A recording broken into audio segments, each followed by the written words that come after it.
What's up, guys? It's Duke here from sportsgamers.com. Today's Madden 20 tip video is going to be going over run defense, everything you guys need to know about stopping the run game in Madden 20. We all know that the run game is super OP in Madden 20 and you need run defense to win games. So if you want some simple, easy run defense that can stop any run in the game, this is the video for you. I'm going to be going over all the secrets you guys will need to effectively shut down your opponent's running game and, obviously help you guys win more games.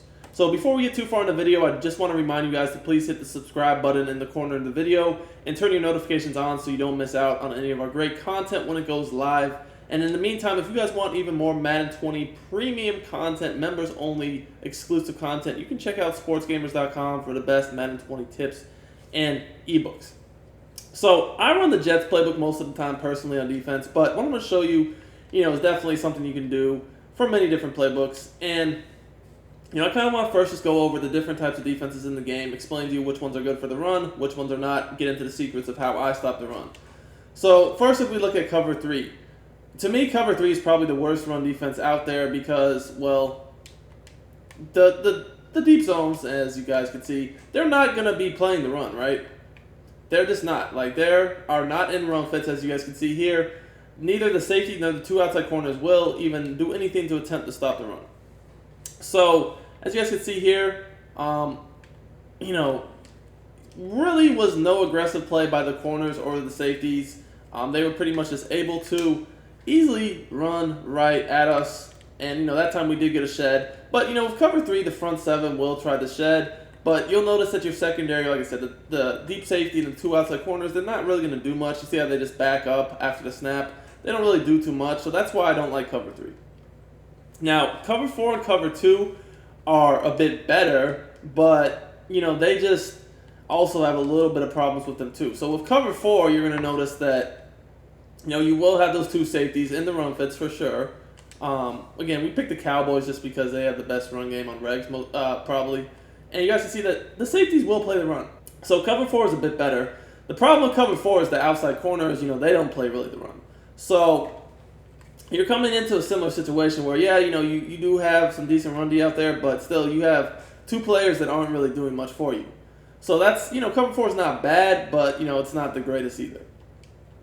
Now, cover 2 is a similar problem. This time you'll see that the corners themselves, they do play the run pretty well, but once again, we're with the problem that the safeties are not going to play the run. So the safeties, you guys can see when we bring up the run fits, they're not, doing anything as far as trying to help us out at all. So, while the corners may react aggressively to the run, the safeties just aren't going to do much. So now, you get into situations like this to where what can you really do to make these types of run Ds better? Well, one thing you guys should know by now is if you put a player in a spy, they react to the run basically immediately. They're going to immediately come down, try to stop the run, and be very aggressive. Now, we don't really want to have to rely on putting safeties in spy assignments out of a cover 2 to stop the run, because obviously now we're just leaving ourselves vulnerable because the two outside corners and the flats, they're not really going to be able to, check receivers deep, if they pass the ball. Now, sure, we can just man them up, but, we don't, really want to do that because there's something we can do that's just way easier to stop the run utilizing these spies. Now, this is something you can apply to different formations, different plays. One of the more popular runs right now is this 3-5 wide. Now, what I like to do is I like to run this cover 1 contain, and what I like to do is either use this or the cover 2 man. Either way, this is going to allow me to put both safeties in spies and use the middle linebacker, and I'm no longer really worried about the guys just being wide open. Now, the thing with this is when you put your safeties in spies, obviously there's no good pass coverage, right? So when you do this, what I've been liking to do lately is to put the two outside linebackers in purple zones and shade them down, then up to get them in cloud flats. Now, that's just allow me, I can crash my D-line down. That's going to allow me to have a little bit better coverage out there in case they do pass the ball. But still, if they run the ball, I can still get those good sheds, and I can have the safeties react immediately to the run game in the spy, while not really sacrificing too much coverage out there. As you guys can see, the stretch, we were easily able to stop that. Now, here, Again, I'll just show you another example. That's going to be something that's going to be effective for you guys, whether you're going up against a stretch, a dive, a power row. There's very few runs that are going to be able to defeat this. The really only stuff that can are misdirection type runs that I've shown on this channel that are not really in most playbooks.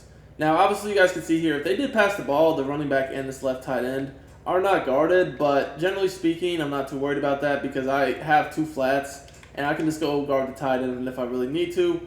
And anyways, you guys can see here with the dive, we're going to get good penetration. The spies are going to come up. I'm not really going to have to worry about that run game too much. Now, another thing I want to point out to you guys is just, like I said, just not getting beat deep.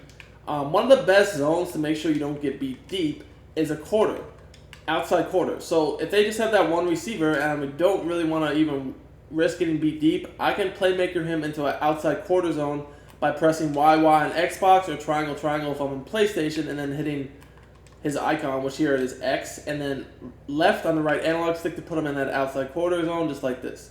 That's not going to affect the run D at all. It's still going to be very solid, and I can still crash my D-line down. And, once again, I feel comfortable with this. Now, granted, if they do send that guy on a deep post or something over the middle, we'll have to watch him, yes. But one of the great things about this defense is, you can change it up however you like. Like, you could put 2 deep zones out there. You could, do whatever you want. You could change it into a zone. It's a pretty versatile defense overall. But it definitely stops the run really, really good, as you guys can see there. Again, all I'm doing is I'm just crashing the D-line down. I'm pressing, putting both of my safeties in spies, and using the middle linebacker. Now, past this, it's just all coverage adjustments. You could put the 2 linebackers, outside linebackers, in the purples like I'm doing, and then shade them down and up to get them in cloud flats. And like I said, you can put deep zones out there, or just turn it into an all-out zone if you want. But you can do this from the 3-5 wide, and that's in many of the playbooks in the game. Like I said, I've been in a ton. I use the Jets personally. But you guys are going to see that this is, like I said, extremely consistent. You have gaps you can shoot. The safeties, are able to come up in there. It's just really, really good run D. Now, this is good for whether they're in like single back formations like this, heavy I formations, or something even like strong close. This is going to be locked down for any run you're going to see. So let's get into I tight. So again, we're going to do the safeties and the spies. Guys, this is one of the most important adjustments in the game, I will tell you, to stop the run. Something I've been doing for months. If you actually guys look at my channel from months back, you will see that I posted about putting safeties and spies before really anyone caught on to it. And it's definitely been a game-changing tip. But again, you can see, we're not giving up any runs to the outside. They can playmaker the run either way, and I'm not really concerned about it. It's just a very solid run defense. So here, we're going to go playmaker to the left this time. You guys are going to see once again, very good run D. There's really nowhere to go. So I want to now look at Power O. Power O is another different run that, is fairly common in this year's game. Definitely not as common as the stretch and the dive, but still, it definitely is something you will want to be able to slow down if they try to use it. So again, now we're going to look at the Power O. Power O is a run you will want to be able to slow down. I mean, it's definitely not as common as the other runs on this year's game, but it definitely is something that people will try to use. As you guys can see, there's really nowhere to go. He did break a tackle, but, we had backup there to be able to slow him down. They could run any sort of really run under center wise, like I said, other than a misdirection, such as like I've shown from a few different formations, and it's not going to really work out too well. So you guys could say, well, what about strong close or an eye close or something like that? Again, it's also going to work very well against this too. Same exact setup I've been doing this whole time. As you're going to see, look, it's going to stop the run very good, basically for no gain. At the most, a yard or 2. Other than a broken tackle, that's really all we have to worry about. The Redskins, you guys know they're not really that great of a team. They don't have that great of a defense, but you guys see how truly effective this is. I also want to look at the stretch RPOs, the stretch alerts. Those are a bit different. Now, this will still stop it just fine. You're going to see that it's going to shut it down as well. So once again, here are my adjustments. Very easy to set up. I can do that. Just click on this middle linebacker the whole time. And you will see that they will be able to, get in the backfield. The spies are going to react well. At the most, like I said, they're going to get a yard or 2. I personally do like having auto flip on when running this defense, so that if they try to just come out the huddle, flip their formation, and try to catch us off guard, that won't work. As you guys see here, auto flip is on. So basically, you will always line up according to how the offense, what formation they call, whether they flip it or not. So here we're going to flip the strong wing, and you'll see that because our auto flip is on, this is going to allow us to basically have our defense flipped right with them. So you can take a look. Again, that's really all you have to do. No other adjustments are necessary. You guys can see that this nickel is over on the side. The nickel of the tight end, the dual tight ends, the nickel will always go over there. Auto flip is on. The nickel back is always going to be over there. So the nickel will never be misaligned when you have auto flip on. And you guys can see here, we're able to slow it down. They get it maybe 3-4 yards there, but there's really nothing. There's nothing there. You can even use this defense against inside zones from shotgun. Me personally, I don't really, but I mean, it definitely will slow those down as well. It will slow down any run in the game. Now, like I said, the reason why I really want to do that is just because the run game is not that big of a deal out of shotgun to even need for me anyway to even feel like I need to do this. But if I did feel like I did, this would definitely stop the run too. As you guys can see here, I can shoot in the backfield, and then the spies are going to come up to slow down the run as well. So it will even stop inside zone if you're playing against a shotgun runner. But at the same time, like I said, I don't feel like inside zone from shotgun is that big of a deal that you will need to use this run defense against it. I feel like you can stop inside zone from even just regular blitzes on this year's game. So guys, I hope this helped you out. This is pretty much the only video you will need as far as being able to stop the run at this point of the game in Madden 20. There's nothing else you really need to know. That defense will lock down everything. Also went over why some of the other defenses are not quite as good based upon the players that are not on run fit. So, till next time, this is Duke.